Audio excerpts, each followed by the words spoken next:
Hello guys, welcome back to our channel. ఈరోజు మనం చేయబోతున్న recipe very tasty and simple gongura pachadi. ఇది నాకు చాలా అంటే చాలా ఫేవరెట్. మీరు కూడా తప్పకుండా ట్రై చేయండి. ఈ రెసిపీ ఎలా చేసుకోవాలో చూసేద్దాం పదండి. అలాగే మీరు నా ఛానల్కి ఇంకా సబ్స్క్రైబ్ చేసుకోకపోతే ప్లీజ్ సబ్స్క్రైబ్ చేసుకోండి. ఈ గోంగూర పచ్చడి చేసుకోవడానికి ముందుగా స్టవ్ ఆన్ చేసుకొని ఒక మూకిడి పెట్టుకొని ఆయిల్ వేసుకోండి. దానిలో 1/2 స్పూన్ మెంతులు, 1/2 స్పూన్ ఆవాలు, అలాగే 1/2 స్పూన్ జీలకర్ర వేసి వాటిని బాగా వేయించుకోండి. అవి బాగా వేగిన తర్వాత 2 స్పూన్స్ ధనియాలు వేసుకుని అవి కూడా బాగా వేయించుకోండి. ఇవి ఇలా వేగాక దీనిలో 15 నుంచి 20 ఎండుమిర్చి వేసుకోండి. వేసుకొని వీటిని కూడా బాగా వేపుకోండి. ఇవి బాగా క్రిస్పీగా బ్రేక్ అయ్యే వరకు బాగా వేయించుకోండి. వేయించుకున్న తర్వాత స్టవ్ ఆఫ్ చేసుకొని వీటిని తీసేసి పక్కన పెట్టుకోండి. దాని తర్వాత అదే మూకుడులో ఇంకా కొంచెం ఆయిల్ వేసుకొని ఇప్పుడు ఒక పెద్ద కట్ట గోంగూరని నేను కట్ చేసి క్లీన్ చేసి పెట్టుకున్నాను. దాన్ని ఆయిల్ కాగిన తర్వాత దీనిలో వేసుకోండి. నేను చెప్పే కొలతలన్నీ పెద్ద సైజ్ గోంగూర కట్టకి, మీడియం అయితే 2. చూడండి, వీడియోలో చూపిస్తున్నట్టు ఇది ఇంత వేగే వరకు బాగా వేయించుకోండి. వేగిన తర్వాత లాస్ట్లో కొంచెం పసుపు అలాగే కొంచెం చింతపండు వేసి దీన్ని కూడా పక్కకు తీసుకోండి.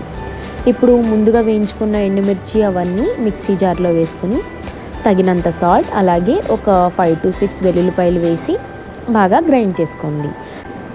ఇప్పుడు అదే మిక్సీ జార్లో వేయించి పక్కన పెట్టుకున్న గోంగూర అంతా కూడా వేసేసుకొని ఇంకొకసారి బాగా మిక్సీ పట్టుకోండి. చూస్తున్నారు కదా. సో ఇలా మిక్సీ పట్టుకుని పక్కన పెట్టుకున్నాక ఇప్పుడు మళ్ళీ మనం తాలింపు పెట్టుకోవాలి. ఈ తాలింపుకి కొంచెం ఆయిల్ ఎక్కువ వేసుకోండి. ఆయిల్ కాగిన తర్వాత కొంచెం మినపప్పు అలాగే శనగపప్పు, కొద్దిగా జీలకర్ర వేగిన తర్వాత ఒక 10 వెల్లుల్లిపాయలు కొంచెం దంచి వేసుకోండి.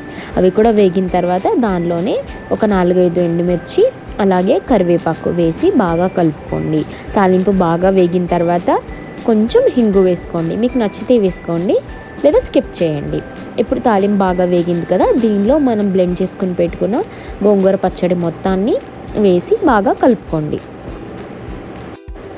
పచ్చడిని బాగా కలుపుకున్న తర్వాత సో ఇప్పుడు ద బెస్ట్ పార్ట్ అన్నమాట, దీనిలోకి మనం పచ్చి ఉల్లిపాయని యాడ్ చేస్తాం.